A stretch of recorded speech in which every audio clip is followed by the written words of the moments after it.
बिस्मिल्लाहिर्रहमानिर्रहीम। आज lecture number मेरा 2 है, चैप्टर नंबर 2 का इम्पोर्टेंस ऑफ कार्बन।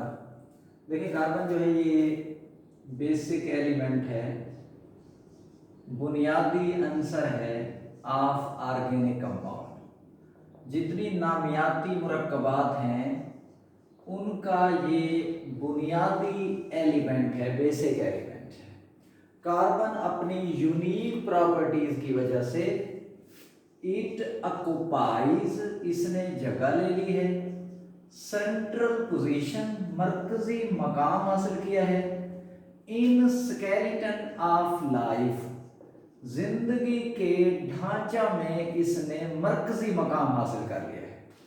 और वो यूनिक प्रॉपर्टी जिसकी वजह से इसने सेंट्रल पोजीशन हासिल की है वो है इट्स टेट्रावेलेंसी, कि हम देखते हैं इसकी वैलेंसी 4 होती है।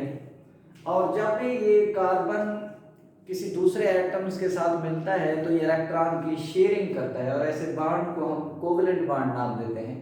अगर सिंगल पेयर ऑफ इलेक्ट्रॉन की शेयरिंग होगी सिंगल कोवेलेंट बॉन्ड, ऐसे अगर 2 पेयर होंगे तो डबल कोवेलेंट बॉन्ड। और यही कोवेलेंट बॉन्ड जो है ये सोर्स ऑफ एनर्जी होते हैं। अब जब कार्बन 4 वैलेंसी रखता है तो कार्बन जब भी रिएक्ट करेगा 4 एटम से रिएक्ट करेगा। मिसाल के तौर पर मैं मीथेन के हवाले से बात करूं तो आप देख सकते हैं कि यहाँ 4 उसने एटम से, या 4 एटम ना हो तो 4 रेडिकल से ये रिएक्ट करता है। तो 4 bonds are arrange symmetrically in tetrahedron. ये जो 4 एटम से जब रिएक्ट करता है तो 4 बॉन्ड खास शक्ल में सिमेट्रिकली टेट्राहेड्रन 4 कोनों में अरेंज हो जाते हैं। और इससे आमतौर पे जब 4 कॉर्नर में टेट्राहेड्रन ये अरेंजमेंट हो जाएगी तो इससे इसको मिलती है स्टेबिलिटी जी। तो इससे आमतौर पे stable form, stable configuration develop हो जाती है। और ये जो स्टेबिलिटी है इसका ताल्लुक इसकी टेट्रावेलेंसी की वजह से है। इसी टेट्रावेलेंसी की वजह से फिर कार्बन जो है ये variety of complex organic molecule बनाता है। कार्बन म्यूचुअली भी कंबाइन होते हैं, जैसे कार्बन कार्बन से कंबाइन होके स्ट्रेट चेन कार्बन कंपाउंड भी बनाता है। ये स्ट्रेट चेन कार्बन कंपाउंड है, स्ट्रेट चेन है। और इसी तरह ये आमतौर पे ब्रांच वाले, ये देखें ये ब्रांच वाले हैं,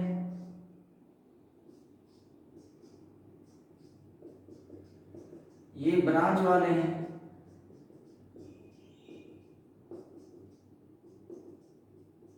ये आगे आप जिस तरह आगे लिख लें तो ये स्ट्रेट चेन ऑर्गेनिक कंपाउंड बनाते हैं, ब्रांच वाले भी बनाते हैं, और ये रिंग वाले भी बनाते हैं। मिसाल के तौर पे ये बेंजीन रिंग है, हर कॉर्नर में आप कार्बन लिखें और कार्बन के साथ आप H लिख दें हाइड्रोजन, और एक एक छोड़ के आप एक डबल बॉन्ड लगाते जाए तो इस तरह की वैलेंसी पूरी हो जाएगी। तो ये कार्बन जब म्यूचुअली कंबाइन होते हैं तो स्ट्रेट चेन, ब्रांच और रिंग वाली स्ट्रक्चर वाले ऑर्गेनिक कंपाउंड बनाते हैं।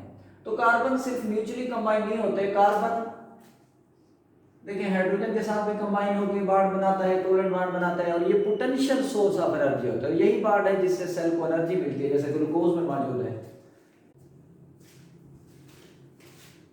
कार्बन जो है ये आमतौर पे ऑक्सीजन के साथ भी मिलते हैं, और ऐसे कोवेलेंट बॉन्ड को हम ग्लाइकोसिडिक बॉन्ड या ग्लाइकोसिडिक लिंकेज कहते हैं। और CO बॉन्ड के जरिए, ग्लाइकोसिडिक लिंकेज के जरिए कार्बोहाइड्रेट के अंदर जो छोटे छोटे यूनिट्स होते हैं, शुगर यूनिट्स होते हैं, वो आपस में अटैच हो जाते हैं। और छोटे स्मॉल शुगर यूनिट जो है जब आपस में अटैच हो जाते हैं तो इससे बड़े बड़े कार्बोहाइड्रेट्स डेवलप हो जाते हैं। इसका मतलब ये होता है कि ये CO बॉन्ड जो है ये स्टेबिलिटी देता है कार्बोहाइड्रेट को। इसी तरह कार्बन जो है ये नाइट्रोजन के साथ भी अटैच होती है, और ऐसे बॉन्ड को हम पेप्टाइड बॉन्ड नाम देते हैं। और ये पेप्टाइड बॉन्ड कहाँ मौजूद होता है? ये प्रोटीन के अंदर जो छोटे यूनिट्स होते हैं जिन्हें अमाइनो एसिड्स कहते हैं। तो अमाइनो एसिड आपस में लिंक्ड होते हैं CN बॉन्ड के जरिए। इसका मतलब ये होता है कि अमाइनो एसिड जब लिंक्ड हो जाएंगे तो इससे प्रोटीन मॉलिक्यूल डेवलप हो जाते हैं।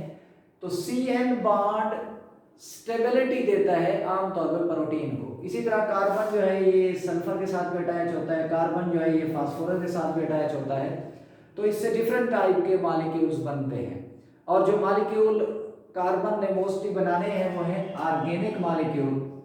और ये ऑर्गेनिक मॉलिक्यूल दो तरह के हैं, एक जिनका मॉलिक्यूलर वेट ज्यादा होता है उन्हें कहते हैं लार्ज ऑर्गेनिक मॉलिक्यूल्स, और दूसरे जिनका मॉलिक्यूलर वेट कम होता है उन्हें कहते हैं स्मॉल ऑर्गेनिक मॉलिक्यूल्स। जो लार्ज वाले हैं ये इनसॉल्युबल हैं वाटर के अंदर, ये पानी के अंदर हल नहीं होते।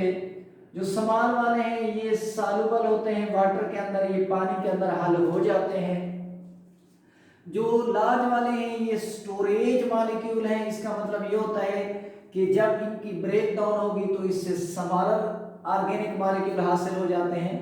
तो इसका मतलब ये भी हुआ कि स्मॉल ऑर्गेनिक मॉलिक्यूल्स मिलकर लार्ज ऑर्गेनिक मॉलिक्यूल बनाते हैं। मिसाल के तौर पे मैं अमाइनो एसिड्स की बात करूं तो अमाइनो एसिड्स मिलकर प्रोटीन बनाएंगे तो प्रोटीन लार्ज ऑर्गेनिक हो गए। इसी तरह मैं ग्लूकोज यूनिट की बात करूं तो ये मिलकर कार्बोहाइड्रेट्स बनाते हैं तो कार्बोहाइड्रेट लार्ज ऑर्गेनिक हो गए। फैटी एसिड्स हैं ये मिलकर फैट्स वगैरह बनाते हैं तो फैटी एसिड या एटीपी जो है ये न्यूक्लियोटाइड्स हैं तो न्यूक्लियोटाइड स्मॉल ऑर्गेनिक है, और ये मिलकर आमतौर पे जब न्यूक्लिक एसिड बनाते हैं यानी डीएनए या आरएनए वो लार्ज ऑर्गेनिक मॉलिक्यूल हैं। और लार्ज ऑर्गेनिक मॉलिक्यूल जो है इनका रोल होता है स्ट्रक्चरल, कि ये अहम किरदार अदा करते हैं किसी चीज की सेल के स्ट्रक्चर्स बनाते हैं। मसलन सेल मेम्ब्रेन की अगर बात करें तो उसमें लिपिड्स हैं, प्रोटीन हैं, कार्बोहाइड्रेट्स हैं। इसी तरह जो स्मॉल ऑर्गेनिक मॉलिक्यूल हैं ये सोर्स ऑफ एनर्जी है। जैसे हम बात करें एटीपी है तो ये एनर्जी हमें देते हैं। तो इससे ये जाहिर हो गया कि स्मॉल ऑर्गेनिक मॉलिक्यूल्स ये सोर्स ऑफ एनर्जी हैं, ये सॉल्युबल हैं वाटर के अंदर, ये आमतौर पर मिलकर बड़े ऑर्गेनिक मॉलिक्यूल बनाते हैं। और बड़े ऑर्गेनिक मॉलिक्यूल ये स्टोरेज होते हैं और ये इनसॉल्युबल होते हैं और ये सेल की स्ट्रक्चर बनाते हैं। अल्लाह हाफिज़।